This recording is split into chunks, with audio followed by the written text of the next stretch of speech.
Have you noticed this lately? A pattern is starting to catch people's attention.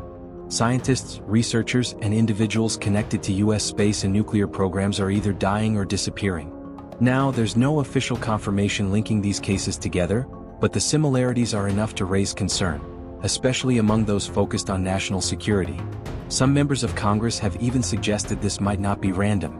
A number of these individuals reportedly had access to highly classified information, defense systems, aerospace projects, even topics like unidentified aerial phenomena or UFOs. So the real question becomes, is this all just coincidence or is there something more going on? I'm Kamar and let's break it down. We begin with one case that stands out. The wife of retired Air Force General William McCaslin makes a 911 call, and what she says is unusual. She tells dispatchers she believes her husband intended to disappear without being found. That's not something you typically hear in a missing person report. And consider who he was. McCaslin wasn't just any retired military officer. He held senior roles at the Pentagon, work tied to nuclear science, space research, defense programs, serious high-level access. He also ran the Air Force Research Laboratory, that's Wright-Patterson, and yes, that's the same base long rumored to have gotten debris from the 1947 Roswell crash. So, not a casual resume. Now, here's what we know about the day he disappears, February 27, 2026. He's at his home in Albuquerque. Around 10 a.m., he has some kind of interaction with a repairman, nothing unusual there. His wife leaves for a doctor's appointment just after 11. About an hour later, 12:04 p.m., she comes back. He's gone. No sign of a struggle, no clear idea of where he went, just gone. And for someone described as an outdoorsman, an experienced hiker, well, okay, maybe he went out for a hike, but the timeline and what his wife said suggests something else. Here's what investigators are looking at. When McCaslin disappears, he doesn't take everything. In fact, he leaves a lot behind. His phone, his electronics, even his prescription glasses. That matters because those are things you typically don't walk away from, especially not by choice. What does he take? His wallet, his hiking boots, and a .38 caliber revolver. Now, you can read that a couple of ways. Prepared for a hike? Maybe. Prepared for something else? Also possible. And then there's this. A member of Congress says he had reached out to McCaslin twice about research into unidentified aerial phenomena, UFOs. So now you've got a man with deep ties to nuclear and aerospace programs, contact about UFO-related research, and then, suddenly, he's gone. Since this story broke, people have started connecting some dots. Maybe too quickly, maybe not. But the question keeps coming up. Did what he knew have anything to do with how he disappeared, or are we seeing a pattern where there isn't one? That's what makes this case so hard to ignore. And McCaslin's case isn't the only one raising eyebrows. Some people are starting to draw comparisons to other disappearances. People with ties to government research, defense, aerospace. Now, that doesn't mean they are connected, but here's one that stands out. A former colleague of McCaslin's, her name is Monica Reza. She goes missing in June of 2025 out in the Angeles National Forest in California. And the details?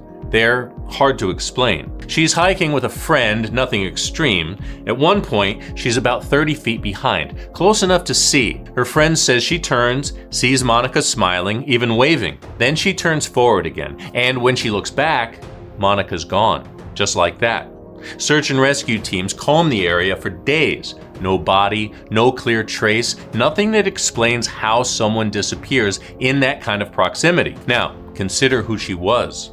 An aerospace engineer working on advanced materials, specifically a specialized metal used in rocket development. The project? Government funded, and overseen by General McCaslin, according to reporting by News Nation.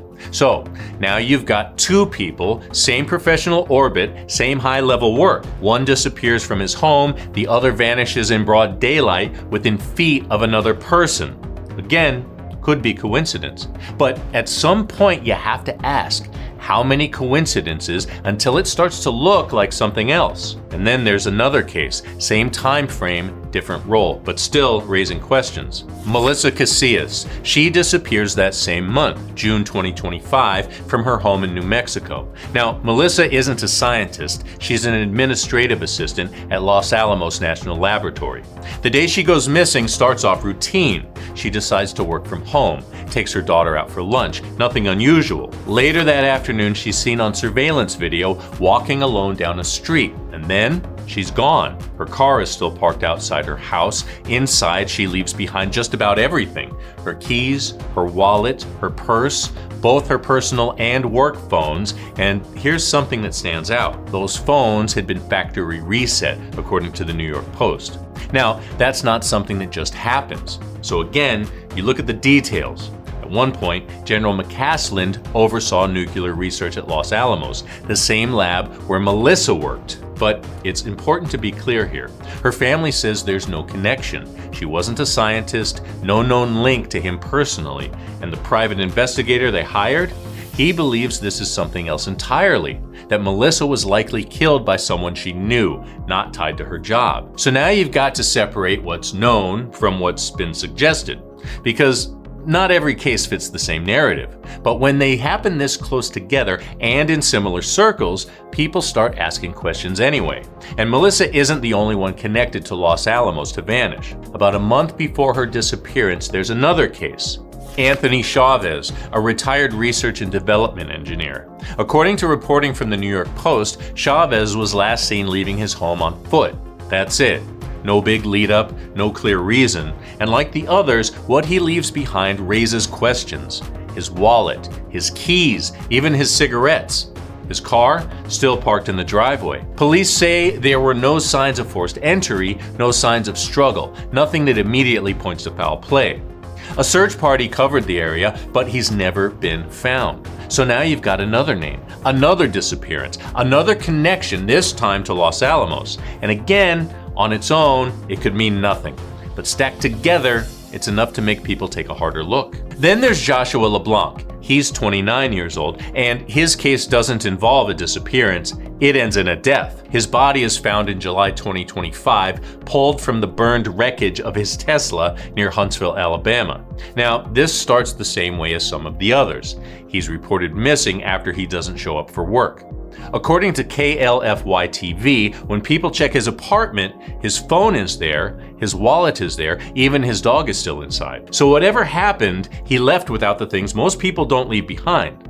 At the time, LeBlanc was working at NASA's Marshall Space Flight Center. He's an aerospace technologies electrical engineer with a focus on nuclear propulsion projects. Again, high-level, highly specialized work. Now, look at the timeline. For some reason, he didn't go to work that morning. His family says that's not like him at all, so authorities track his Tesla using vehicle data. They say the car sits at Huntsville International Airport for about 4 hours early that morning, less than 15 minutes from his apartment. It doesn't just disappear. It heads west, taking quiet country back roads with no clear destination. By mid-afternoon, around 2 to 2:45, the car is found wrecked. Reports say it slammed into a guardrail, then multiple trees before catching fire. A body is inside, burned so badly it couldn't be identified for days. And that's where things start to feel off. His family says that detour, first toward the airport, then out into the countryside, doesn't match anything about his usual routine. No clear reason, no explanation. So once again, the same question lingers: accident, or something that doesn't quite add up? Then there's another case drawing attention. Matthew James Sullivan, 39, an Air Force veteran. He was reportedly set to testify before Congress about alleged secret UFO-related programs, but never made it. On May 12, 2024, he's found dead at his home in Virginia. The official cause: an accidental overdose involving alcohol and prescription medications. On paper, it seems straightforward, but the timing raises eyebrows. A congressman even urged the FBI to take a closer look, pointing out that Sullivan was about to speak to Congress. His death, they argued, leaves serious questions and possible concerns about foul play. And Sullivan wasn't just anyone. A Bronze Star recipient, with experience in Air Force intelligence, National Aerospace Intelligence, and the NSA, someone with real access. There are also claims, unverified but widely discussed, that he had ties to a highly classified, long-running UFO program. Sources say he was expected to reveal details in that congressional hearing, but that moment never came. Officially, it's ruled an overdose. But given who he was and what he was preparing to do, the doubts don't just fade away. Now, step back a bit because this doesn't just show up in the last year or two. The name Amy Eskridge keeps coming up in these conversations. She's 34. In 2022, she dies from a gunshot wound to the head at her home in Huntsville, Alabama. Authorities call it a suicide, but her work and what was happening around her adds another layer. Amy had been deeply involved in research tied to anti-gravity concepts. We're talking about the idea of manipulating or even canceling out gravity, something that, if it were real, could fundamentally change how we approach space travel and energy. Now, that kind of technology isn't just theoretical in certain circles. It's often discussed in the same breath as UFO research, where some claim it could explain how unidentified craft move the way they do. Rapid acceleration, sudden directional changes, speeds that don't seem possible. You'll also hear claims, unproven, that the US military has explored similar ideas. The government, for its part, has always denied any involvement with so-called alien technology. But here's what we know about Amy Eskridge specifically. In 2020, she said she was preparing to present new foundational work on anti-gravity, pending the go-ahead from NASA. At the same time, she claimed she was being harassed, so she brings in help, a retired British intelligence officer, to look into it. And according to an interview he later gave to News Nation, she sent him a message that's hard to ignore. She told him, "If you ever see reports that I took my own life or overdosed or harmed anyone else, don't believe it." That's her warning. That investigator goes on to submit his findings to Congress in 2023, and he's on record saying he does not believe her death was a suicide. But not everyone agrees. Her father, a former NASA employee, has said he does not view her death as suspicious. That's according to reporting by News Nation. So again, you have two very different interpretations of the same event. Official ruling on one side, doubt on the other. And it leaves you with the same question we keep coming back to. Are these isolated cases, or are we looking at something we don't fully understand yet? And those aren't the only names that come up. There are others. Take Steven Garcia. He's 48. He disappears in August of 2025. And again, look at the pattern in what's left behind. Reports say he leaves his phone, his wallet, his keys. Instead, he takes a gun and walks out of his home in New Mexico. That's the last time he's seen. Garcia worked as a property custodian at the Kansas City National Security Campus. Now, that might sound routine, but it's not just any facility. It manufactures non-nuclear components used in nuclear weapons. And according to reporting from the New York Post, his role has been described as involving high-level oversight with top security clearance. So once again, you have someone connected to sensitive national defense work who disappears under circumstances that raise more questions than answers. And there are more cases that add to the list and keep the questions going. Nuno Loureiro, a globally recognized physicist specializing in nuclear science and engineering. He had just been appointed director of MIT's Plasma Science and Fusion Center, so someone at the very top of his field. In December 2025, he's shot and killed at his home. Investigators believe another scientist was responsible, but the motive? Still unclear. And then another turn. The suspected shooter takes his own life the next day. So whatever the reason was, if there was one, it may have died with him, leaving a case that on paper is closed but not fully explained. Then just a couple of months later, February 2026, another name, Carl Grillmeyer, an exoplanet researcher known for studying galaxy collisions and searching for water beyond our solar system. He's shot and killed on his own front porch. Police arrest a man later that same day on a carjacking charge and eventually tie him to Grillmeyer's death. There's no clear motive, and detectives say the two men didn't appear to know each other, according to reporting by News Nation. So again, answers, but not necessarily clarity. And then there's Jason Thomas. He leads the chemical biology team at Novartis. He's reported missing in December 2025. Months later, in March 2026, his body is recovered from a lake in Massachusetts. No immediate explanation that closes the loop. So you step back and look at all of it, different fields, different circumstances, but the same underlying question. Why are so many people connected to high-level scientific work showing up in cases like this? So, what are people saying about all this? There are theories. Some people believe these individuals may have been targeted, either by foreign actors or because their work overlapped with research into what's now called unidentified anomalous phenomena, or UFOs. That's one perspective. But not everyone close to these cases agrees. Some families have pushed back, saying there's no evidence their loved one's death or disappearance is part of a bigger pattern. And that leads to a reality check. In the US, thousands of highly skilled professionals work in defense, space, and intelligence. Statistically, tragedies and unexplained events do happen, and most of the time they aren't connected. So far, none of these cases have been officially linked, and that's a key point. At the same time, former intelligence and law enforcement officials highlight another truth. People in sensitive roles have historically been targets. So both things can exist side by side. Most incidents may be unrelated, but the overall risk is still real.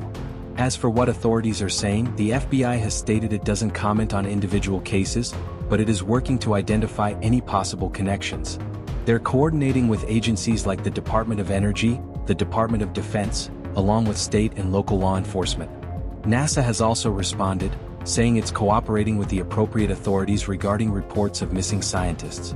However, at this stage, the agency says there's no indication of a wider national security threat and that updates will be shared if new information emerges. So where does that leave things?